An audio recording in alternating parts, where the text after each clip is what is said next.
সত্যি কথা বলতে সকাল থেকে ভাবছিলাম কি রান্না করব। হঠাৎ করে সামিয়ার পাপা আমাকে একটু বুদ্ধি দিল যে চলো মুরগির গোস্ত দিয়ে একটু আলু ঘাটি রান্না করো। আর এদিকে মেয়ের সঙ্গে দুষ্টুমি করতে করতে আমার রান্নাটাও শুরু করে দিলাম। তো চলো এদিকে রান্নাটা হতে থাক আর আমি তোমাদের একটু কিছু কথা শেয়ার করব। আসলে মানুষের জীবনে এমন কিছু সময় আসে যে সময় মানুষ আপনজন এবং পরকে সেটা বুঝতে পারে এবং চিনতে পারে। সুখের সময় তোমার মানুষের অভাব হবে না, অনেক অনেক শুভাকাঙ্ক্ষী হবে, কিন্তু এমন একটা সিচুয়েশনে দাঁড়াও তখন তুমি আসল মানুষগুলোকে এবং কারা তোমার প্রিয় বন্ধু শুভাকাঙ্ক্ষী তাদের তুমি চিনতে পারবে। কিছু খারাপ লোকের কাজে তোমার দুর্বল জায়গাটা কোথায় সেটা খুঁজে বের করে হিট করা। জীবন মানে যুদ্ধ, আর এই জীবনে পরাজয় না জয় লাভ করবে। যদি তুমি আল্লাহর উপর ভরসা রাখো, আল্লাহ তোমাকে সেই জায়গায় পৌঁছে দিবে ইনশাআল্লাহ। আল্লাহ তাআলা এই জন্যই বলেছে ভেঙে পড়ো না, আমি আছি। আল্লাহ তাআলার কাছে আমরা চাওয়ার মতো চাইলে আল্লাহ কখনোই আমাদের নিরাশ করবে না।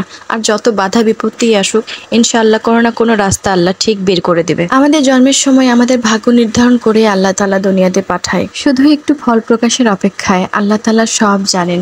তবে সত্যি কথা বলতে কি, আল্লাহ তাআলার কাছে কোটি কোটি শুকরিয়া, একজন ভালো বাবা দিয়েছে আল্লাহ আমাকে, তারপর একজন ভালো হাজবেন্ড দিয়েছে।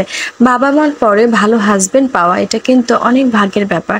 আমি এরকম সিচুয়েশনে না পড়লে না জীবনে বুঝতামই না এই মানুষটা আমাকে এতটা, তার কাছে আমার এতটা গুরুত্ব। সত্যি কথা আলহামদুলিল্লাহ। তাই আমি মনে করি জীবনে এমন কোনো সিচুয়েশন যখন তুমি পড়বে তখন তুমি নিজের আপনজনকে চিনতে পারবে, তোমার পাশের মানুষটাকে তুমি বুঝতে পারবে। ধৈর্য ধরলে আল্লাহ আমাদের অবশ্যই ফল দিবে ইনশাআল্লাহ। আল্লাহ তাআলা চাইলে সব পারে, শুধু একটু আমাদের পরীক্ষা নিচ্ছে, তাই তার উপরে বিশ্বাস রাখতে হবে, আস্থা রাখতে হবে। আর তোমরা আমার এই মিষ্টি মেয়েটাকে দেখছো, আলহামদুলিল্লাহ আল্লাহর রহমত দিয়েছে আল্লাহ আমার ঘরে।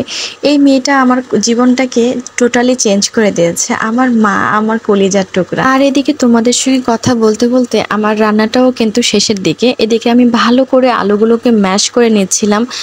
আর এদিকে কি বলবো, প্রবাস জীবন যে এতটা মানে সুখের তাও কিন্তু না।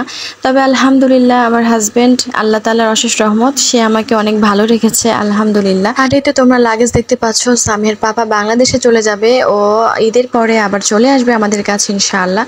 আর এই তো মেয়েটা আমার দুষ্টুমি করছে, ও কার্টুন দেখছে, মজা করছে, ওর যা কাজ ও সেটাই করছে। তো এদিকে আমি ওর সঙ্গে কথা বলতে বলতে আমার রান্নাটাও করে ফেলছি।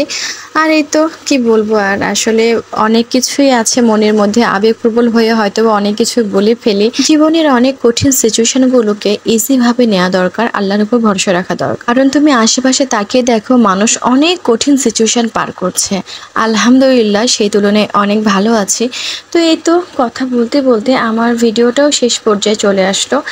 আর আমার মামুনির জন্য দোয়া করবে, সবাই ভালো থাকো। সবার জন্য মন থেকে, অন্তরে অন্তঃস্থল থেকে আল্লাহর কাছে দোয়া, সবাই ভালো থাকো আর আমাদের জন্য দোয়া করো।